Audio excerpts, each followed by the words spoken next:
Good evening, everyone, and very welcome to tonight's live webcast that is themed around the imminent release of Capture 2025.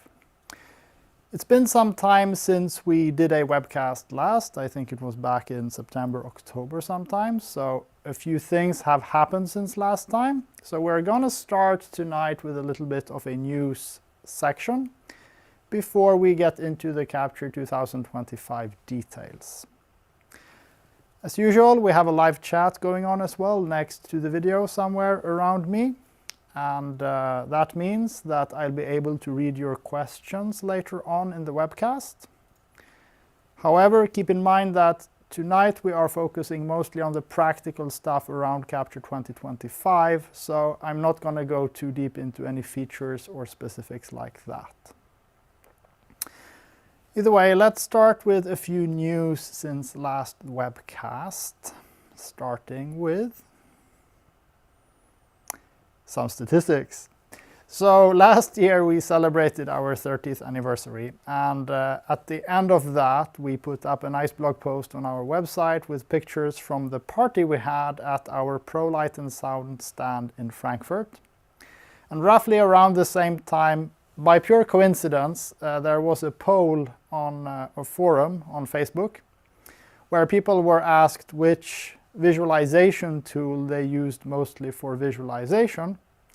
And since quite a lot of people answered that, we took the opportunity to show everyone these statistics as often as we possibly can. Because as you can see, almost half of all the answers were saying Capture.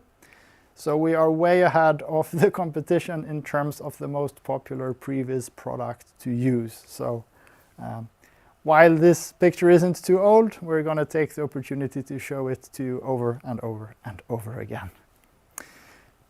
Moving on, as I did mention that we had a trade show stand at ProLight last year.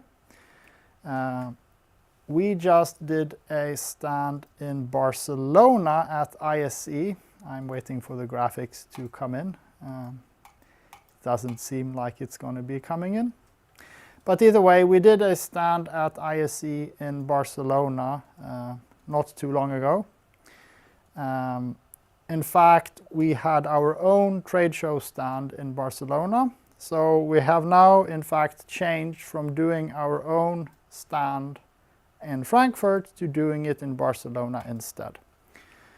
Unfortunately, we didn't manage to come to you with this information in good time, which is regrettable. Still, our stand was packed, so we are very happy for everyone who came, and also got a little bit of a sneak peek info on Capture 2025.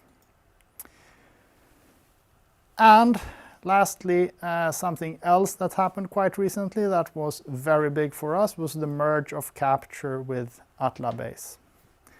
And here we have the picture for ISE, and maybe with a little bit of luck we'll get there we go. Here we have the picture for the merge. Thank you.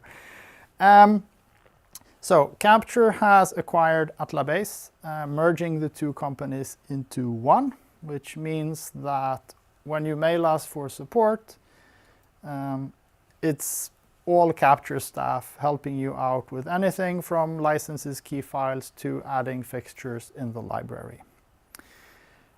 And to begin with, this doesn't really change a lot or almost anything, but we are going to make good use of this new situation relatively soon anyway. So you're going to see improvements over time in how we can work with the library in Capture.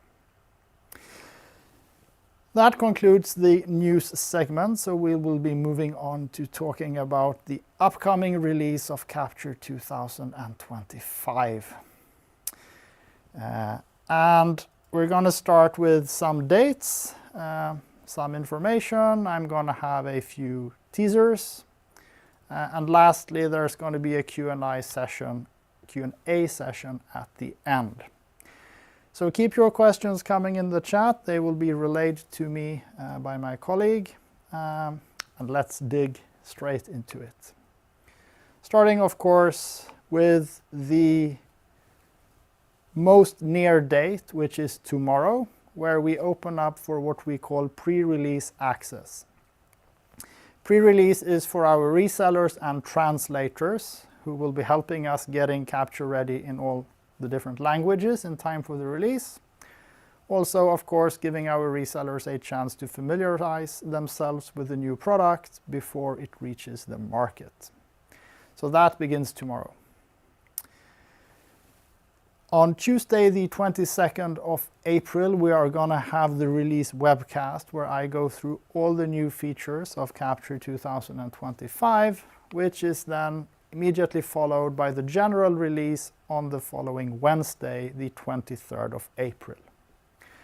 So the 23rd of April is the day when you will be able to purchase an upgrade to Capture 2025, as well, of course, as downloading the new version. Because we are announcing these dates today, that also means that the grace period has started. It starts today, the 12th of March. During the grace period, any purchase made in our webshop or through a reseller will automatically entitle you to a free upgrade to Capture 2025. So this entails any purchases made the 12th of March today up until the release the 23rd of April. And this affects all purchases. It's new licenses, edition upgrades, as well as upgrades from earlier versions of Capture to the current version 2024. If you purchase during the grace period, your upgrade to Capture 2025 will be automatically delivered on the date of the release, the 23rd of April. So let's talk a little bit about upgrade prices, where I have no shocks for you. They are, in fact, the same as they have been the past years. It's the standard upgrade prices, ranging from 99 euros all the way up to 149 euros. As usual, you don't have to upgrade. We're not running a subscription scheme. The upgrades are, in a sense, optional, and you can skip out for up to 5 years before you have to join the train again, or otherwise you are going to have to buy a brand new Capture license. This also means that if you are using Capture 2019, then the coming weeks of the grace period are your final chance to upgrade, or you have lost your chance to upgrade and will have to rebuy a brand new license. So if you upgrade your Capture 2019 in the coming weeks of the grace period, then once we release Capture 2025, you will automatically receive that. This goes hand in hand with our 5 years of support plan, which guarantees you 5 years of support from the version you've purchased and gives you access to these very affordable upgrade prices through that period.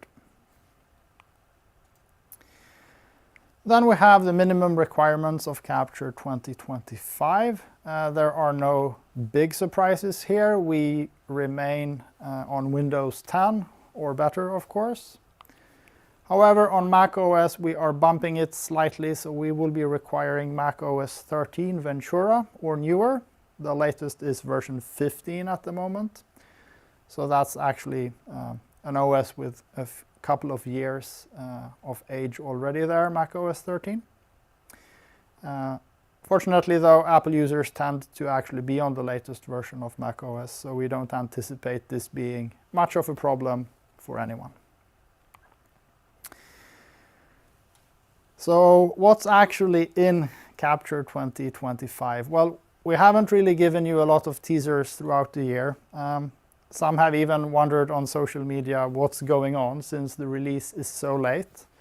The answer is, well, comprises of many different reasons. A couple of them are the fact that we've been changing trade shows from ProLite to ISE.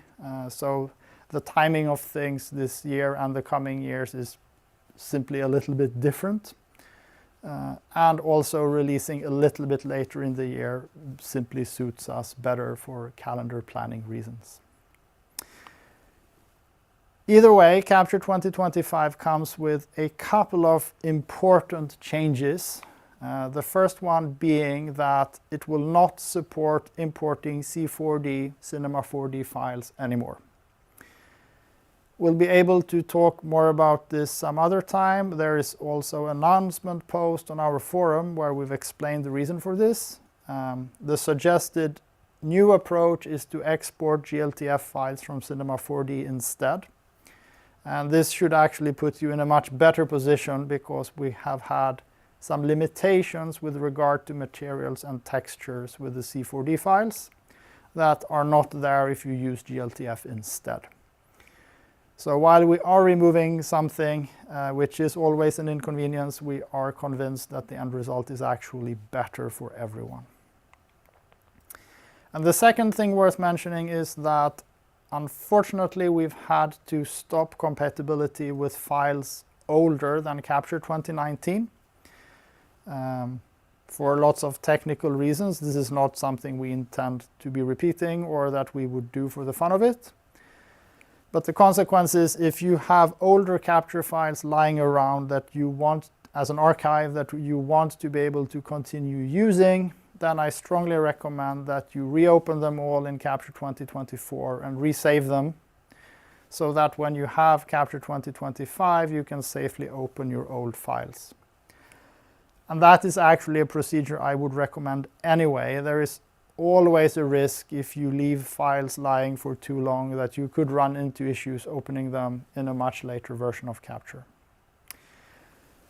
And if you have upgraded to Capture 2025, your 2024 or older installation will still be on your computer and continue working. So even if you go to 2025 and discover files you cannot open, keep in mind that your older installation of Capture will still be able to resave them for you so that you can get into Capture 2025. So having said that, I'd like to give you a couple of teasers. There were a few teasers at the ISE show in Barcelona, which of course not all of you attended, or even most of you possibly. And for the first teaser, I'm going to show you this slide, which I have shown older versions of before. When you start Capture, Capture automatically connects to our servers, checking if there is a newer version of Capture available. At the same time, there is one small piece of data that we send home, and that is whether Capture ended in a good way or a bad way the last time you used it. This allows us to track the stability of Capture and to follow up on whether Capture crashes or ends in a bad way, more or less. And since I'm showing you the graph, of course, the news are good. The number of crashes keep decreasing, which is good for everyone.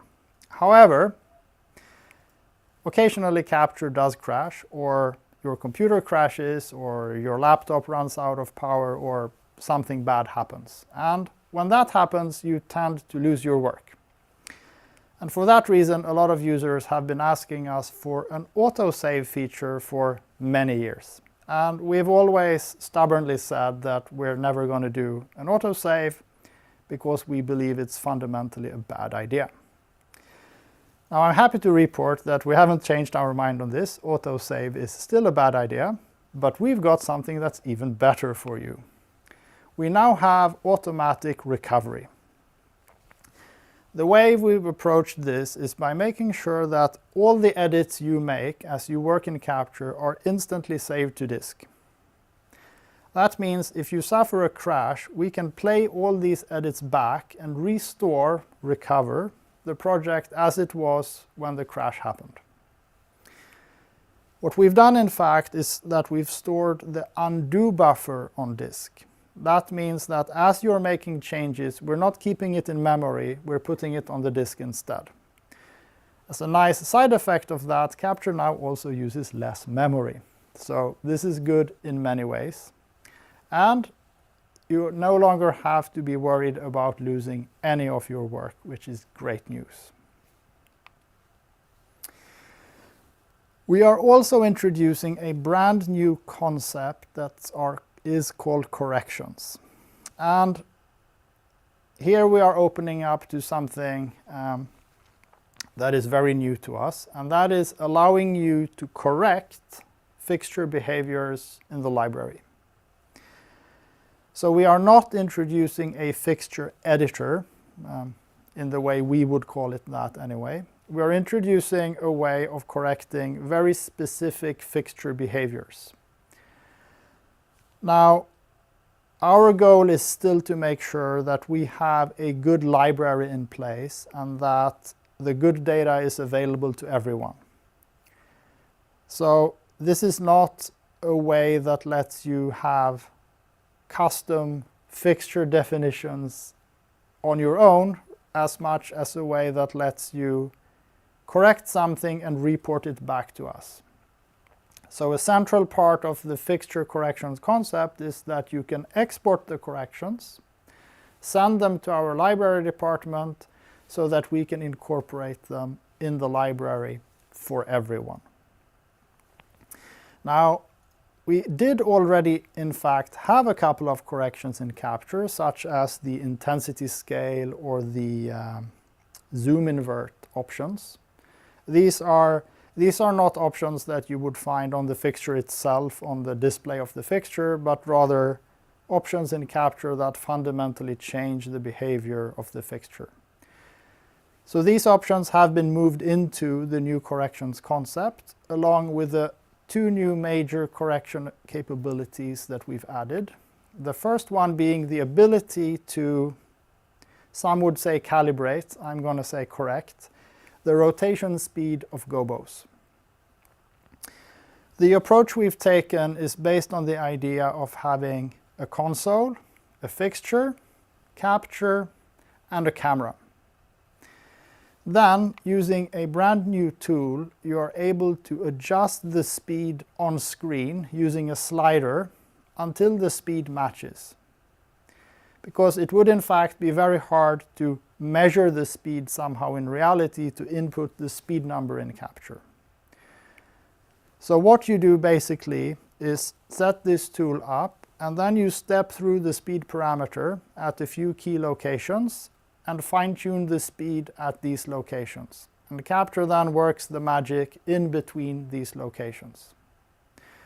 At the end, you get a curve that lives in the correction that you can then export and send back to us.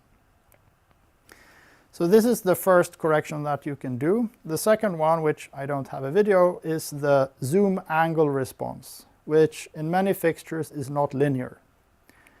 So in many cases, when you set the zoom to be 50% in a fixture, you would find that it's not actually in the center between the minimum and the maximum zoom angle. And this creates havoc in many situations, especially in a more theatrical environment. So we also have a zoom response curve editor available in the correction concept that lets you calibrate/correct the zoom behavior of fixtures. This is in some ways an experiment to us. One of the main reasons we're doing this is that we don't really expect to be able to receive information on this level of detail from fixture manufacturers. Now, some manufacturers are going this extra mile, such as Roby, for instance, who are worth mentioning, who in their GDTF files actually provide speed curves for things like gobo rotation speed. But there are so many other fixtures out there, also fixtures that have been discontinued since long, where there is simply no hope of getting such curves. And since you have these fixtures, it would really be a shame if it wasn't possible for you to bridge that final little part of the equation to calibrate/correct this speed and send that info back to us. I'm sure we're going to have a lot more discussion about this feature here, and it's our intention to add more correction capabilities. A few obvious ones that come to mind are, for instance, framing shutter calibration/correction, iris. Well, the list is long actually if you start thinking about it, but we will tackle the ones that have the biggest impact on your pre-visualization first. And the third teaser I'm going to give you is about something completely different. It's about pixels and video, and it's for those who work with the Martin P3 system. So as the first visualizer on the market, we will support a native connection with the P3 system that will feed pixel data live to Capture so that we can produce the correct visualization for Martin's multi-cell fixtures. This is a synchronized effort, so Martin are also going to be releasing an updated P3 system that will be required for this to work together. Hopefully the timing will match pretty good between Capture and Martin. We are sure working on that. But either way, it's great news for those of you who don't want to waste thousands of DMX channels on video, but would rather get it directly from the P3 system instead. And that concludes the teaser section. I have a few more things I want to say before we get to the question time. I can see there's plenty of questions coming in. I just want to remind you that if you need Capture support, we have 3 channels for that, or you have 3 channels for that. The first one being email. This is the correct channel for any time-sensitive or personal support. You email support@Capture or library@Capture, and we will help you out in a timely manner. However, there are also forums on our website. Specifically, there's a community forum where you can ask for help from other Capture users. And if you have feature requests or feedback about the product, there's also a dedicated feature request forum, which is the best place for any feature requests to be put. And finally, also worth mentioning is that there is a pretty big unofficial user group on Facebook called Capture Design and Visualization. There are also other user groups on Facebook, such as, for instance, Capture France for the French-speaking audience, and probably more that I'm not even aware of, to be honest. So there's email, there's our own forum on our website, and then there are other communities on social media. Also on Messenger, there's a German one, I believe. That's a bit mystic. Either way, there are plenty of good ways of getting help with Capture. And with that, it's time to see what questions you have for us. And there seems to be quite a lot of them. So let's start with Ed Cruz Infinite Flight. Just for clarification, if I upgrade my license through a dealer during the grace period, will I still receive the 2025 version? The answer is yes, you will. It doesn't matter whether you buy from our web shop or through a dealer, the grace period applies equally to all. Max Ferreira writes, if I upgrade to 2025, can I still use 2024 while you guys figure out bugs and fixes on 2025, or will I lose access to 2024? So yes, your existing 2024 installations will continue working, but you will not be able to install or activate further 2024 installations. So the ones you have will continue working, but you will not be able to add more. Max also asks, if I want Cinema 4D, should I stay with 2024? To which I would say no. You should upgrade to 2025 and switch to exporting GLTF from Cinema 4D instead of having to enable the polygon cache. So you should go on just using a slightly different method, and you will discover, especially if you work with materials or animations, that things will actually be a lot better for you. Lasu Yan asks, when is the release date? I believe we have pasted this into the chat as well. The release date is the 23rd of April. Next, Noah Collar asks, what if I buy an upgrade from 2024 Duet to 2024 Unlimited? Is this counted as grace period? Yes. Any kind of purchase in the web shop counts for the grace period. so you can upgrade to a higher number, a higher edition, or buy a new license. It's all the same. SB Visual Solution asks, will the corrections also include weight and power data? Because those two parameters are mostly of the time wrong. So when it comes to very simple data like weight, power consumption, or even the spelling of a product, it's very easy to just send us an email to library@capture and we'll just correct that. The corrections are primarily for the kind of data that is much more complicated and very difficult to transmit to us without a specialized tool that helps you describe it. So the wheel speed rotation curve, for instance, is not easily written down in any way without a specific tool in Capture. So for simple pieces of data, we would still ask that you simply mail us so that we can fix any issues.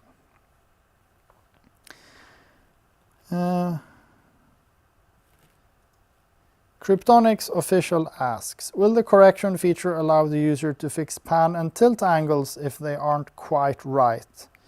I don't know at the moment. Quite possibly in the future, I believe so, yes. We still need to tackle the fact that some fixtures also have options that let you override the pan and tilt ranges. I think that's the first thing to fix before we get into more per unit calibration kind of fine-tuning.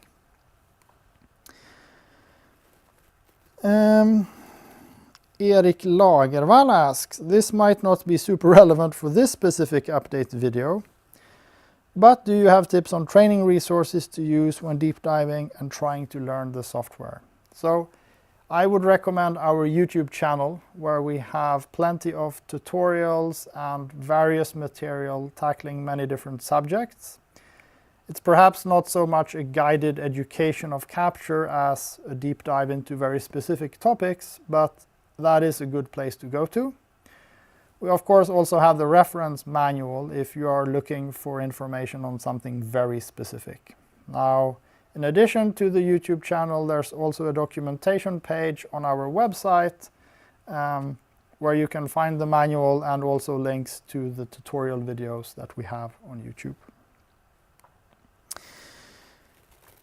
Beam on Lightworks asks, how much will it cost? Same price like 2024? And the answer is yes. We have not changed our prices for over 10 years, and we're not changing them this year either. Unlike our competition, which seems to believe that prices are something that... Anyway. Simon Jones asks, do fixture update on the launch of Capture, or do we need to do a purge? So when you install 2025 and open a project file from older versions, Capture will automatically suggest to update all of the fixtures in the project. So there's nothing extra or specific you need to do for that. Paul Rosinski asks, will there be more persons that move in the library? The short answer is yes, even though I can't say exactly how many or how soon. We are currently in the process of revising a lot of other items in the library to synchronize with some new features that are coming in 2025, so we're not focusing on animated people at the moment. However, the last one that we added was the animated crowd, so in case you didn't discover that in the library, that's worth looking into, as it lets you, well, add an animated crowd to the project. Apart from this, there seems to be a lot of questions on whether we have added a specific feature, this or that. To learn more about that, I recommend that you tune in to our release webcast, the 22nd of April, where we're going to go deep into all the new features and improvements of Capture 2025. And one final question from Lasuyan, how does automatic recovery work? Well, in short, if Capture crashes or the computer crashes, when you start Capture and reopen the project file, you will get asked whether you want to be where the file was last saved, or whether you want to recover all the changes that you were working on since the last save. So the file on disk, you are still in control of what's in it when you hit save, but everything you do in between the saves, we store safely in another location so that we can replay it if needed. And with that, I thank you all so much for watching, and I look forward to seeing you all again, or you seeing me again, the 23rd of April, the 22nd, the evening of the 22nd of April, when we have the release webcast, followed by the general release the 23rd of April. And now I'm talking gibberish, so it's time to end. Thank you so much for watching, and see you soon again.